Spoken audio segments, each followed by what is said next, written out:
اولاد کا ہونا اللہ سبحانہ وتعالی کا ایک بہت بڑا انعام اور بندے پر بہت بڑا احسان ہے.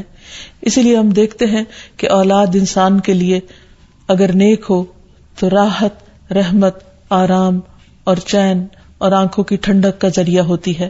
اگر کسی کی اولاد نہ ہو تو اس کے لیے بھی دعا سکھائی گئی ہے, اور وہ دعا ابراہیم علیہ السلام کی دعا ہے جس میں وہ کہتے ہیں رب ہب لی من الصالحین, اے میرے رب مجھے نیک اولاد عطا فرما, صالح لوگوں میں سے عطا فرما.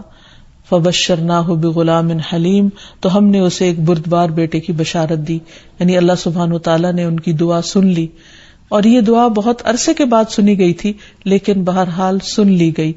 ابراہیم علیہ السلام اللہ کے دوست تھے اور مستجاب الدعوات تھے, ان کی دعائیں قبول ہوتی تھی.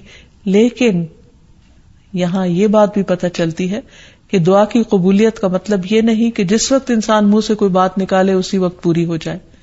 اس کی پورے ہونے میں بعض اوقات کئی سال گزر سکتے ہیں, جیسے ہم دیکھتے ہیں یوسف علیہ السلام کے واقعے میں, ابراہیم علیہ السلام اور دیگر پیغمبروں کے سلسلے میں.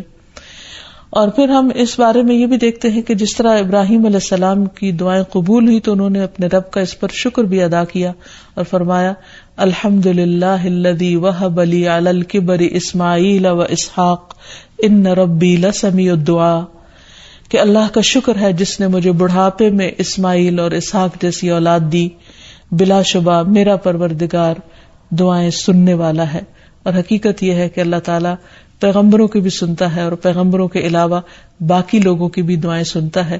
اس لیے اولاد کی طرف سے کبھی بھی مایوس نہیں ہونا چاہیے, نہ ہونے کی شکل میں بھی اور ہونے کے بعد ان کی نیکی اور خیر اور بھلائی کے سلسلے میں بھی.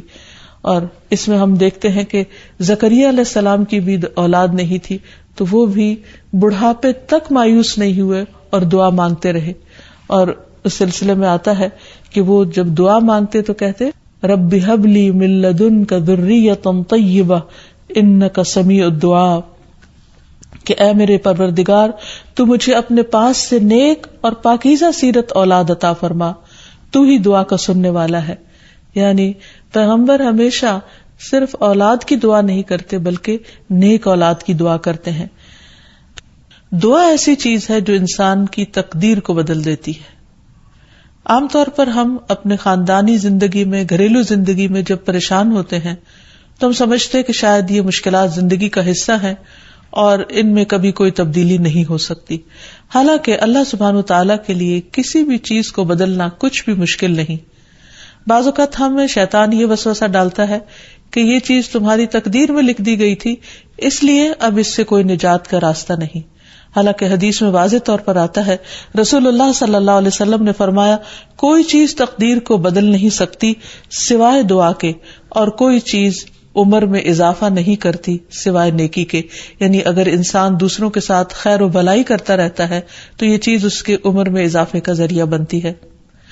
تو بات یہ ہے کہ جب بھی ہم اپنے خاندانی حالات, گھریلو زندگی, اپنے ازواج یا اولاد کے سلسلے میں کچھ بھی پریشان ہو تو اللہ سبحانہ وتعالیٰ سے خوب خوب دعا کریں, اور دعا سے پہلے اللہ تعالیٰ کی حمد و ثنا بیان کریں.